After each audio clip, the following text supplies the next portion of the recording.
Falando de segurança pública, o principal mote da sua campanha é o prendeu, matou.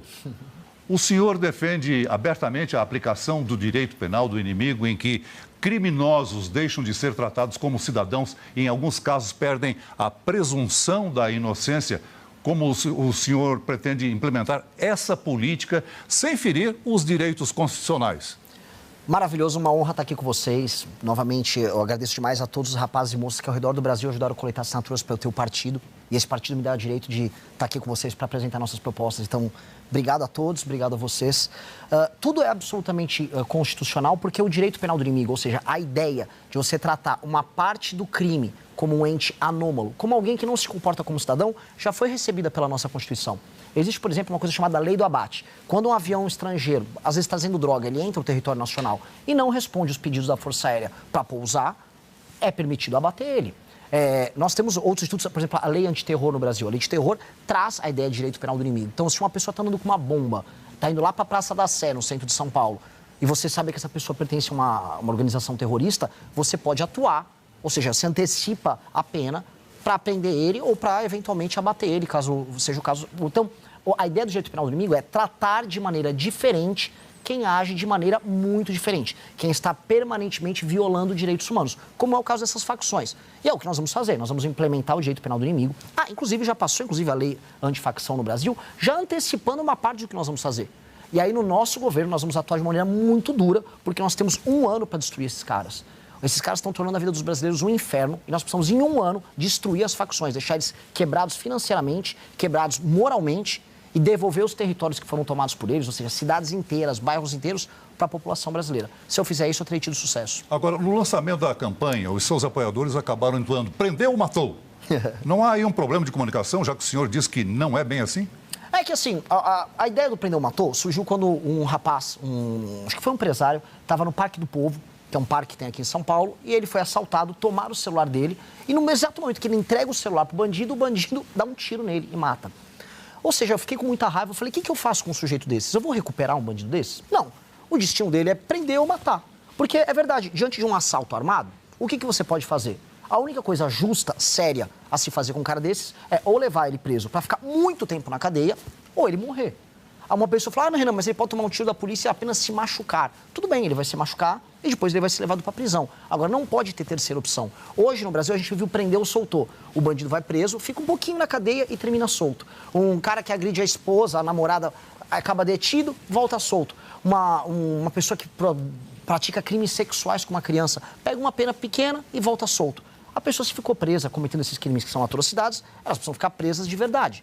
E quando resolverem enfrentar a polícia, usar arma contra a polícia ou contra qualquer cidadão, a polícia tem o direito sagrado de apontar a arma para aquele vagabundo e fazer ele se tornar uma massa de carbono disforme. Agora, o outro ponto importante é a construção de superpresídios.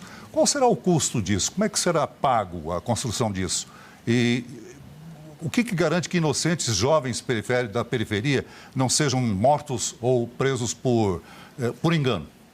Olha, hoje, mortos por engano, eles já estão sendo. Um menino na periferia que é assaltado, às vezes ele toma um tiro do bandido, como acontece diariamente. A maior parte das pessoas que morrem nas mãos do crime organizado, em geral, são rapazes negros, pardos, e em geral de bairros periféricos e regiões pobres do Brasil. As estatísticas mostram isso. Então já está acontecendo isso. Essa pessoa já está morrendo nas mãos do crime. Agora, ela vai ter a certeza de que o Estado vai agir para proteger ela.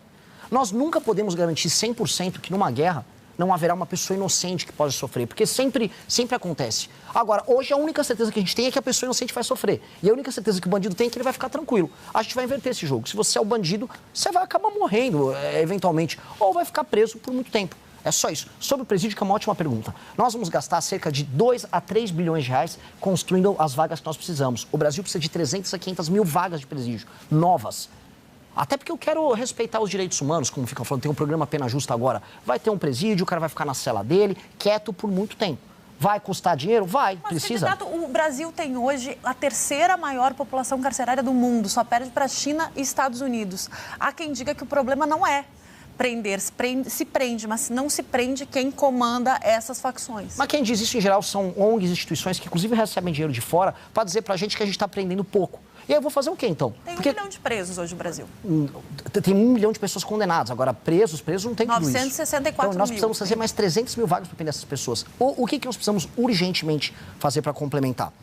A ideia própria de não prender, ou a ideia de você ressocializar uma pessoa que tem uma pena por um crime violento, é uma ideia errada. Ela é errada com a vítima e ela é errada com a sociedade como um todo. 2, o Brasil, ele apresenta um grau de violência, de guerra urbana, comparável a nações em guerra. Morre mais gente no Brasil do que no conflito da Ucrânia. A Ucrânia está em guerra com a Rússia e morre mais gente aqui nos nossos conflitos urbanos por conta disso. Portanto, nós vamos ter que prender de qualquer maneira. O fato de o Brasil tem uma das maiores populações carcerárias do mundo. Infelizmente, vai ter que prender ainda mais. Porque se tivesse bom e se essas pessoas na rua estivessem fazendo bem para os outros, não estava todo mundo com sensação de segurança. As pesquisas mostram hoje que a maior preocupação eleitoral agora é com segurança. O cidadão não se sente seguro. E veja só, olha só, esse é um ponto muito interessante. São Paulo, provavelmente, ano que vem, vai apresentar índice de homicídio a cada 100 mil habitantes menor do que os Estados Unidos da América. Vai cair para uma taxa de 4, alguma coisa. Mas mesmo assim, alguém está seguro para andar em São Paulo? Não. Por quê? Porque os assaltos em que o bandido vai, é pego, retorna, continuam. Houve um crime horroroso agora em que um menino de 10 anos tomou um tiro no meio do peito por conta de um bandido que estava assaltando a aliança. E por que ele assalta a aliança? Porque ele sabe que se ele for pego, nada acontece. Então ele vai precisar ser pego e vai ficar na cadeia por muito tempo. Ponto. É uma questão de política pública, mas uma questão de justiça. Porque eu quero que a família daquela criança saiba assim, o presidente Renan pegou esse cara nunca mais vai sair da cadeia. Esse cara vai ficar muito tempo, esse cara não vai ver mais a juventude dele, a vida desse cara está acabada. Porque isso é uma questão de coesão social. Se eu não entregar o senso de justiça para as pessoas, se eu não entregar para as pessoas, em alguma medida, uma vingança pelo mal que foi feito contra elas, de que serve o Estado? O Estado brasileiro se torna uma inutilidade que só cobra impostos. Candidato, eu queria continuar nesse tema da segurança pública. Ainda, nesse contexto, há uma discussão muito grande hoje em torno das facções criminosas, especialmente depois da classificação do PCC e do Comando Vermelho como grupos terroristas por parte do governo norte-americano, governo de Donald Trump. Alguns países da América do Sul têm aprofundado acordos com o governo dos Estados Unidos, como é o caso do Equador, da Colômbia e de outras nações, especialmente as governadas pela direita.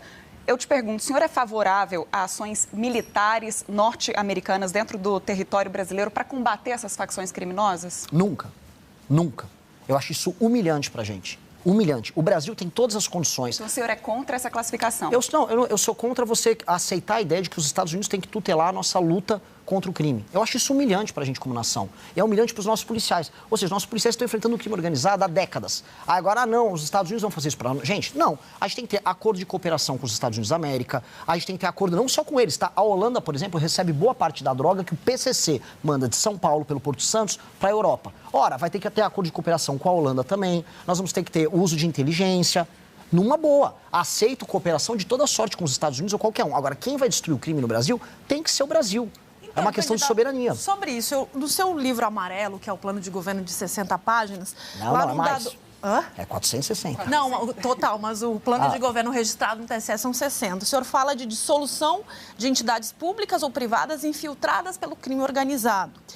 Essa dissolução de entidades públicas, a provocação dessa pergunta é a seguinte: a gente tem hoje, a maioria dos crimes, quando a gente relata as facções, tem... até o estagiário do Ministério Público aqui de São Paulo repassava informação para a facção criminosa.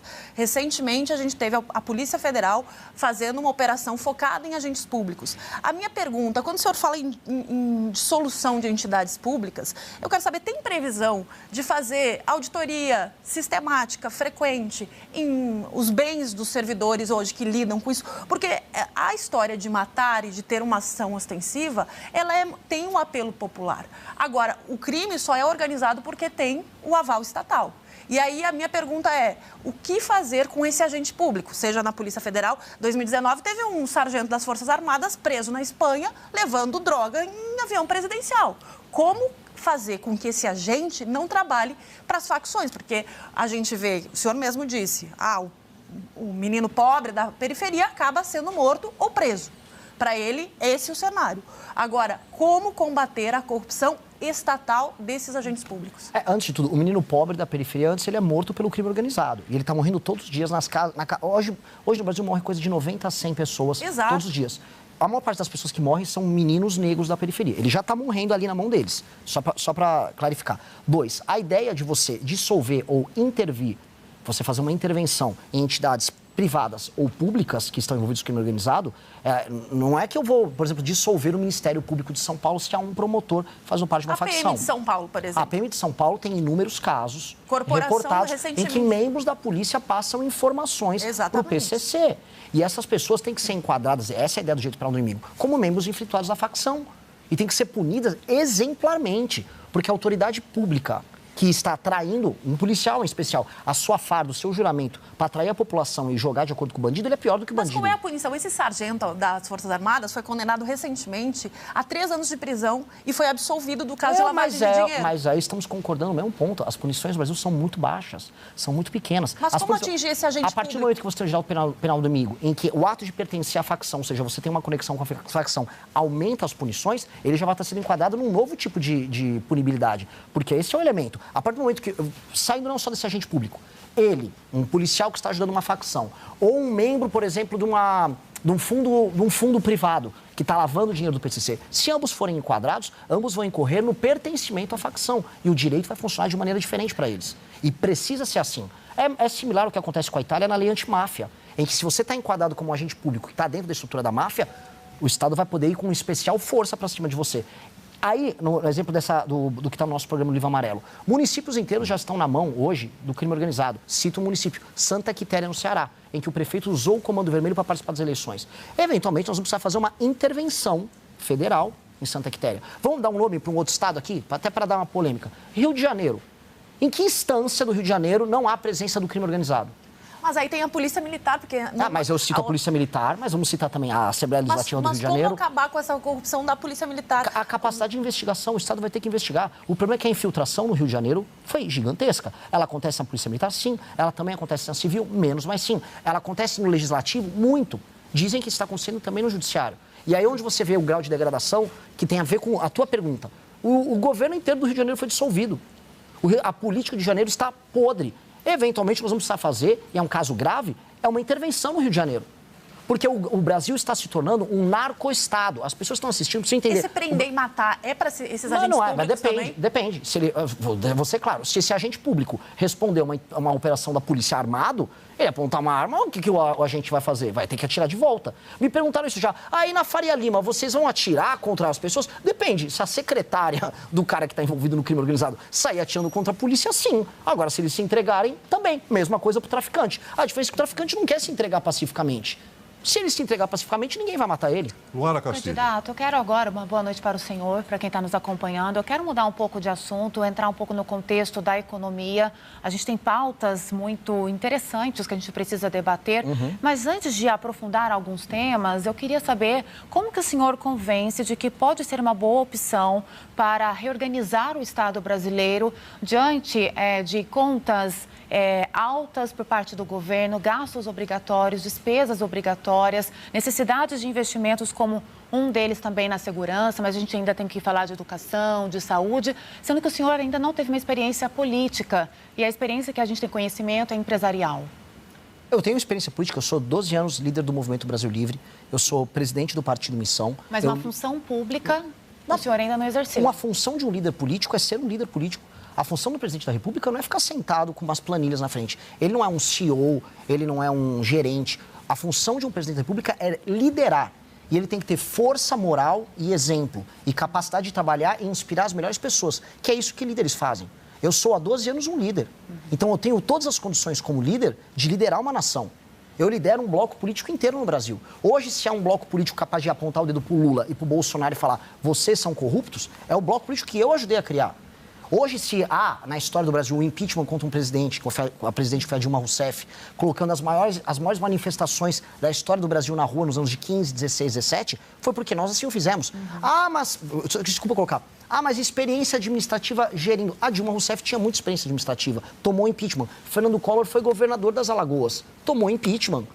Tivemos bons e maus políticos com e sem experiência. A questão, no fim do dia, é se eles são bons ou maus líderes. Mas aí a gente acaba entrando num contexto também não só de administração pública mesmo, mas também até de relações políticas. Eu queria acrescentar um pouco mais, porque o conhecimento que a gente tem de sua trajetória diante de gestão, que a gente está falando de recursos, de investimentos, de garantias, são em questões das empresas, né? E ali teve até situações de processos trabalhistas, cobranças judiciais das empresas, da sua família. Eu queria que o senhor entrasse um pouco nesse sentido de... É uma cobrança muito grande de responsabilidade fiscal. Como colocar em prática, sendo que a gente está falando de um orçamento exorbitante do Brasil, de uma população muito grande e que precisa ter essa boa gestão para garantir os direitos públicos e básicos. Sim, mas o que eu, que trabalhei com gestão de empresas, estavam quebradas, peguei essas empresas com essas dívidas trabalhistas, fui lá negociar com o sindicato, aprendi a fazer folha de pagamento, vender. Eu peguei empresas, é muito bom esse exemplo, empresas estavam fechadas com funcionários sem receber há 5 meses.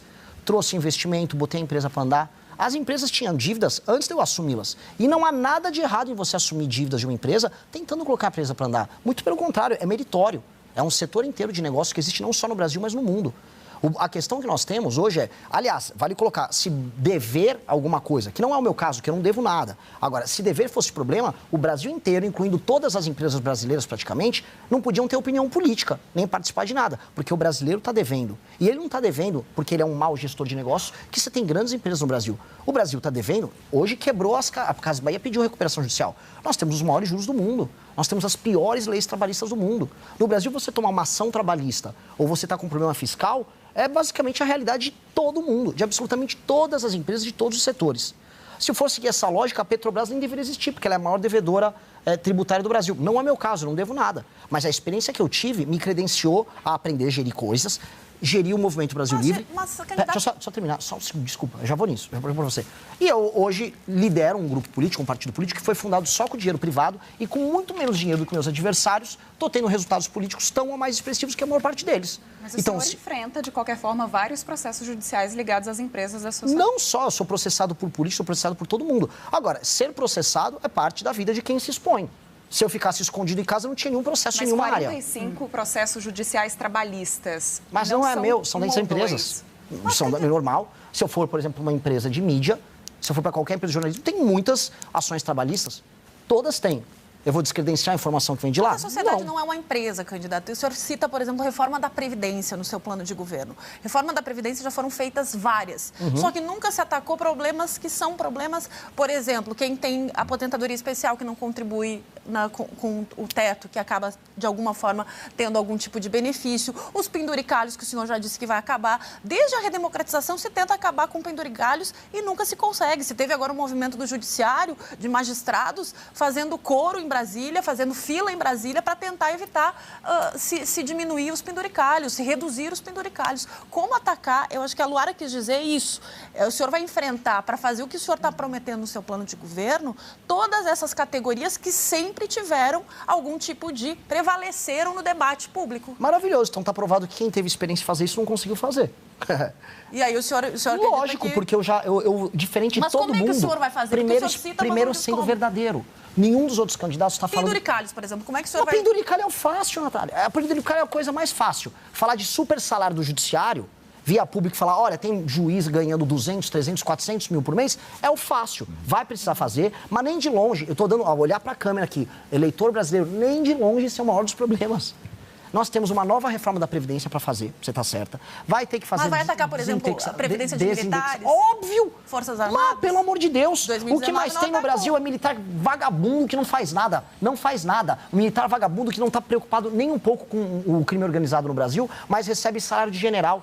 No Rio de Janeiro, você anda, você vê isso, para lá e para cá. O militar que pega o motorista dele para se encontrar no clube militar, general, aí pede para desviar da favela, que ele deveria desocupar aquela favela do crime organizado, mas ele manda desviar para ir para o clube militar, enquanto ele próprio recebe um super salário, se aposenta cedo e tem uma super aposentadoria. Vamos ter que atacar tudo, até porque a Previdência brasileira não funcionou como deveria, a reforma da Previdência última, de 2019, porque a gente manteve muitos privilégios, assim como a reforma tributária.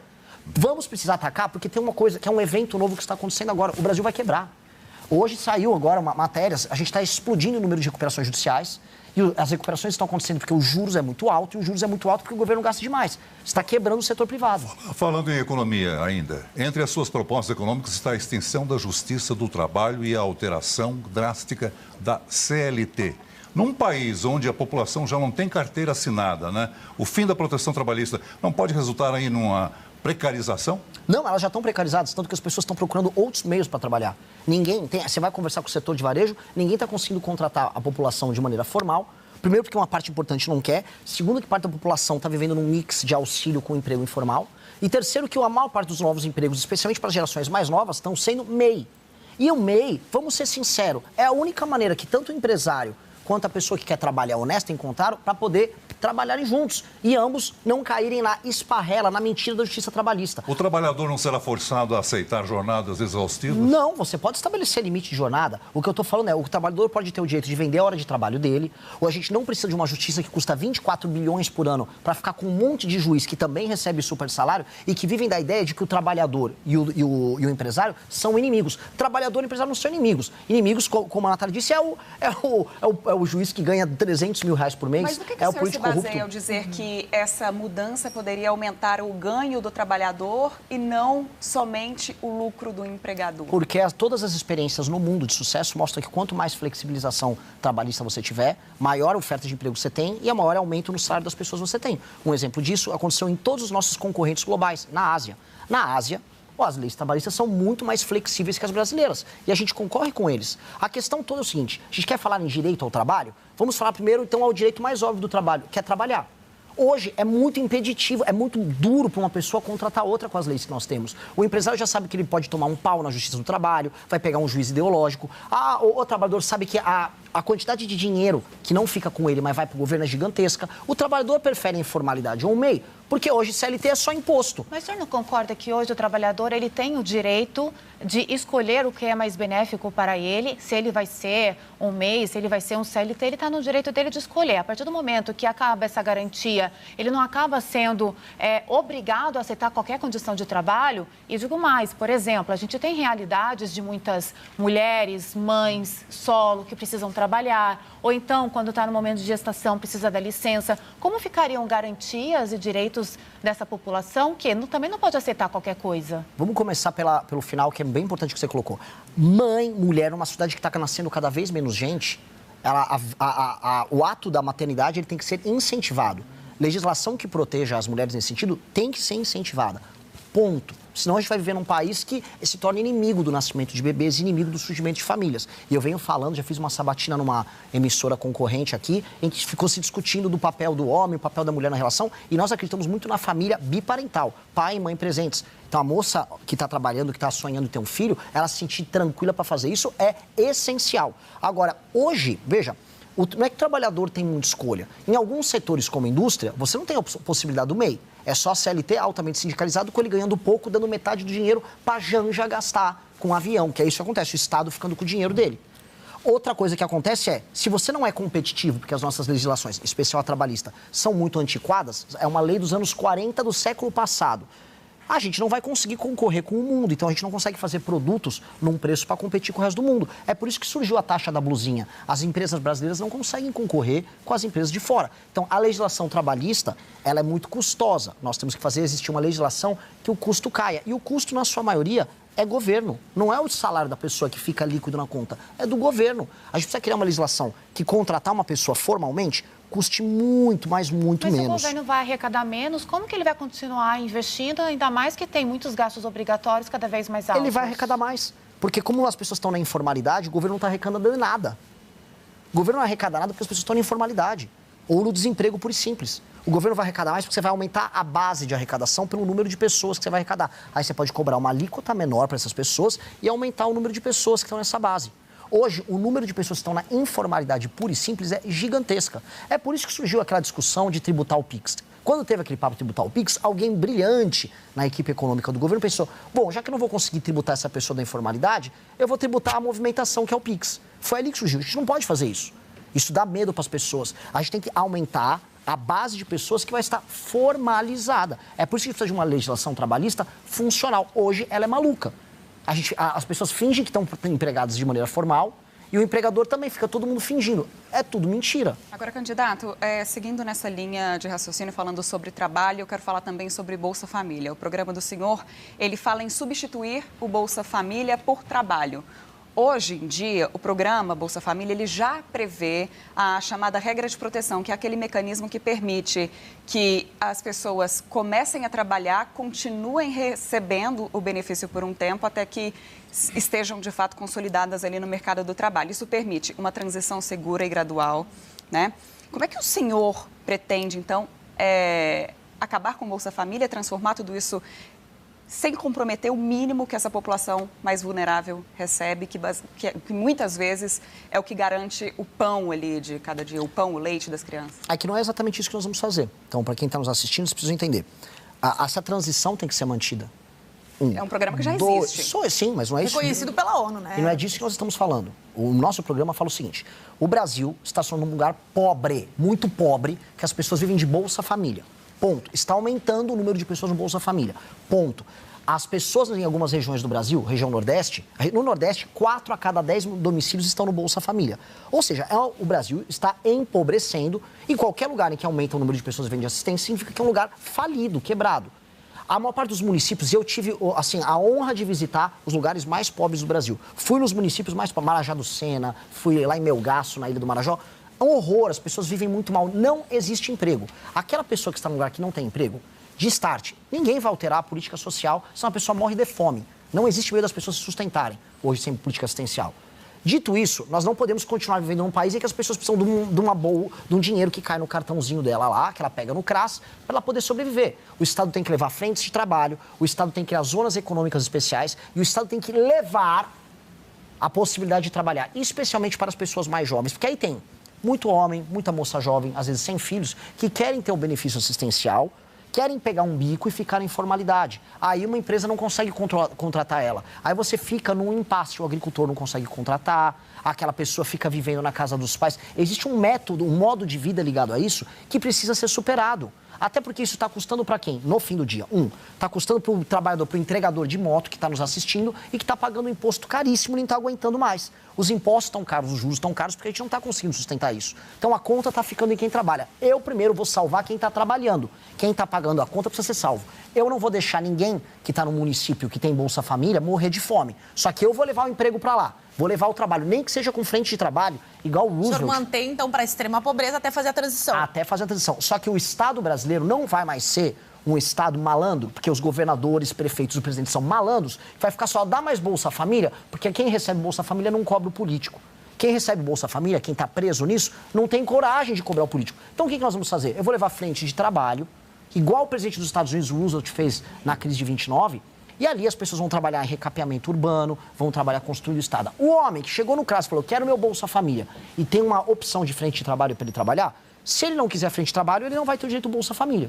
Porque isto é a única forma de respeitar, aí sim, a dona de casa, a mulher que está começando a trabalhar, o entregador, que estão pagando um imposto altíssimo e que vão no mercado e encontram o produto mais caro e que estão pagando pelo trabalho dos outros. Eu tenho que respeitar essas pessoas. Antes de tudo, quem está pagando a conta vem antes de tudo para mim. Quem paga a banda escolhe a música. Só no Brasil que quem não paga a banda escolhe a música. Então, os estados mais deficitários, os estados que trabalham menos, ou mesmo uma população que hoje tem a população pobre que precisa ajudar, mas tem uma população que meio que se escora no auxílio, eles não vão mais definir o destino do país. Tem que ser quem está trabalhando. Candidato, nosso tempo está acabando. Eu queria fazer uma última pergunta bem rápida para o senhor, porque no plano de governo o senhor propõe uma série de mudanças, de reformas bem radicais que precisaria do apoio do Congresso Nacional. Como é que o senhor pretende negociar com o Congresso, que é dominado pelo Centrão, e que o senhor tanto critica e tanto faz críticas, né, constantes, inclusive agora na campanha eleitoral? Como que o senhor vai negociar? O senhor vai ceder ao Centrão? Não, eu vou usar o Centrão.